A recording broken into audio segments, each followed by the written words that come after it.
yo soy Sergio, como me ha presentado David, y bueno, os voy a hablar un poquito del método de los elementos finitos, que al final es con lo que yo trabajo cada día y en la primera diapositiva, como podemos ver, y queremos dejar claro que el método de los elementos finitos no es un software en sí, ¿no? El primer punto sería la geometría. En la geometría adaptamos el modelo CAD al cálculo. Es decir, intentamos generar una geometría mínima que defina el problema para poder calcular. Para ello, pues, eliminamos agujeros que no tengan valor, eliminamos elementos comerciales, sacamos superficies medias y un largo, etcétera, todo con el objetivo de tener una geometría que defina el problema. El mallado se trata de mallar, o sea, es decir, poner los nodos y esos elementos en la geometría que hemos definido anteriormente. También es una etapa importante porque hay que generar una malla que sea capaz de capturar los resultados que queremos obtener, que tenga una formulación de los elementos correcta, todo esto con el objetivo de no tener errores. Luego definiríamos también el material del componente o de la estructura que estemos calculando, pues definiríamos límites elásticos, coeficiente Poisson, límites de rotura, la plasticidad, hiperelasticidad, cualquier cosa que tenga que ver con el material, ¿no? Y bueno, por último serían las condiciones de contorno, que se trata de aplicar la física del componente real a la simulación, ¿no? Para ello, pues utilizaremos fuerzas, desplazamientos, empotramientos, aplicación de presiones, contactos lineales, no lineales y un largo, etcétera, todo para eso, para poder simular la física, ¿no? que gobierna el comportamiento de lo que estemos analizando. Por ejemplo, si en una estructura, un pilar, le aplicas una carga y en vez de estar empotrado, está articulado, el comportamiento de ese pilar y de esa estructura va a ser totalmente distinto y en realidad solo cambia pues, una condición de contorno, ¿no? de todo y vamos a tener resultados completamente distintos.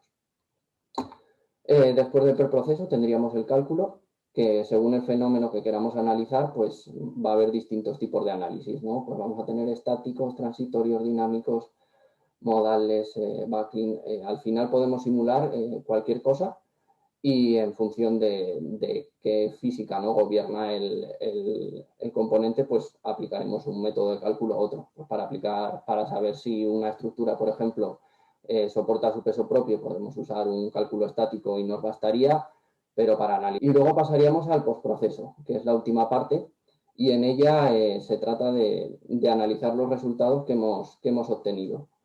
Para ello pues tenemos tensiones, desplazamientos, deformaciones, reacciones, evolución de energía, de contactos, todo con dos finalidades. La primera es saber si el cálculo lo hemos hecho bien, al final comprobando las reacciones, comprobando el comportamiento global de la estructura. Vamos a ver si el cálculo está bien hecho o no está bien hecho. Y luego para saber, pues eso es lo que nos interesa al final, si la estructura es capaz de soportar los esfuerzos a los que las estamos sometiendo. Entrando más a fondo en la fase de integrar cálculo y diseño, que es el objetivo del webinar, nosotros proponemos este flujo de trabajo, que se trata de tres etapas fundamentales, que serían la del prediseño, el diseño y luego un ciclo iterativo de cálculo. Y bueno, voy a entrar un poco más en profundidad, ¿no? En cada una de ellas.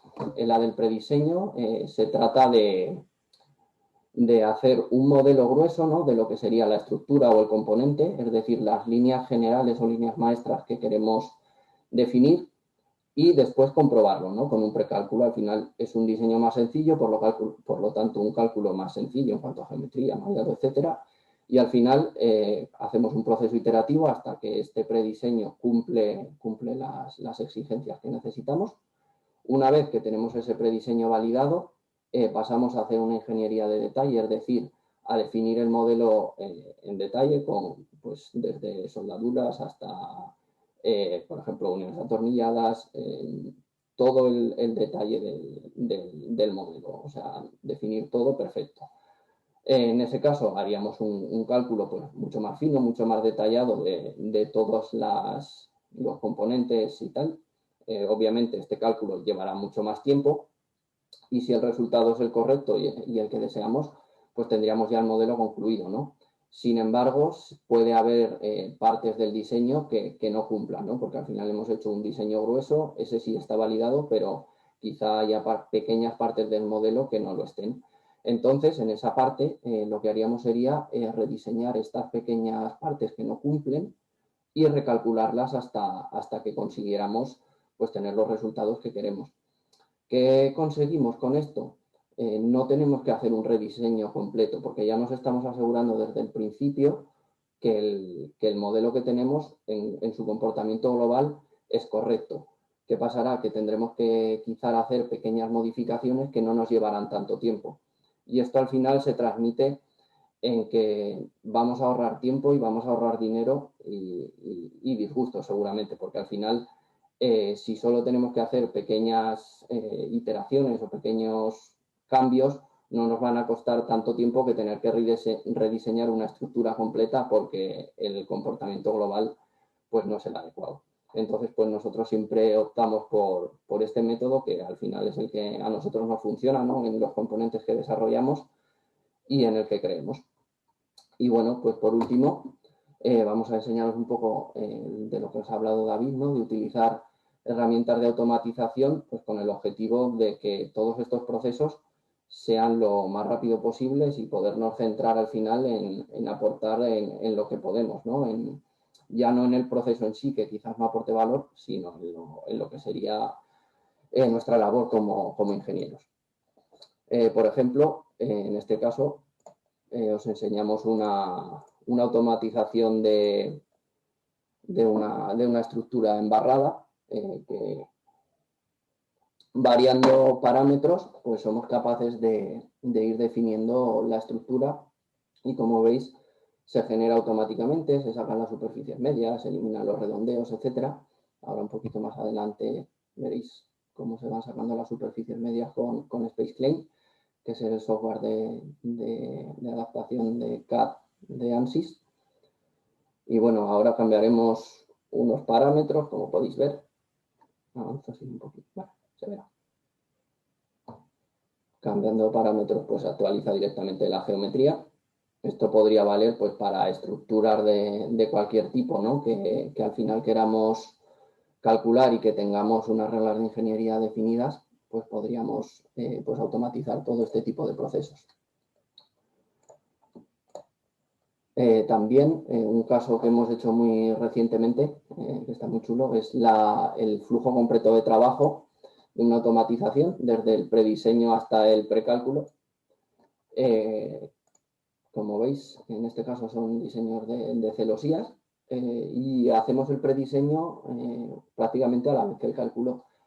Como veis, está integrado, cada valor que cambiamos se actualiza directamente en la geometría, por lo que podemos ver pues los cambios que vamos haciendo, ¿no?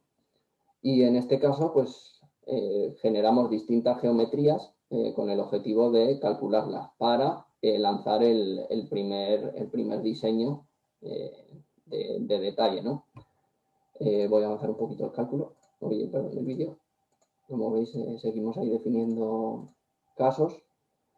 Y una vez definido todos estos casos, lo que haríamos sería exportar a ANSYS. ANSYS se calcula directamente y vuelca los resultados de tensiones y desplazamientos. En este caso, volcamos una imagen y al final el ingeniero aquí puede coger y en función de este precálculo, ¿no? Que al final es el que nos define, pues si queremos conseguir una flecha determinada, una tensión determinada, el que manda la orden de trabajo del diseño fino, que como podemos ver también se automatiza con SolidWorks y DriveWorks y una vez que ha seleccionado pues lanza todo el diseño y después de esta etapa lo que vendría sería pues nuestra etapa final de calcular todo esto en detalle. Al final vamos a tener una estructura que estamos seguros de que soporta en términos globales, pero si hay un pequeño detalle que queremos modificar, pues el cálculo no va a sernos tan costoso. De todas formas, os dejaremos también la presentación y podréis ver los vídeos en profundidad. Y bueno, por mi parte, ya estaría. Espero que haya quedado todo claro. Y bueno, doy paso otra vez a David, ¿vale?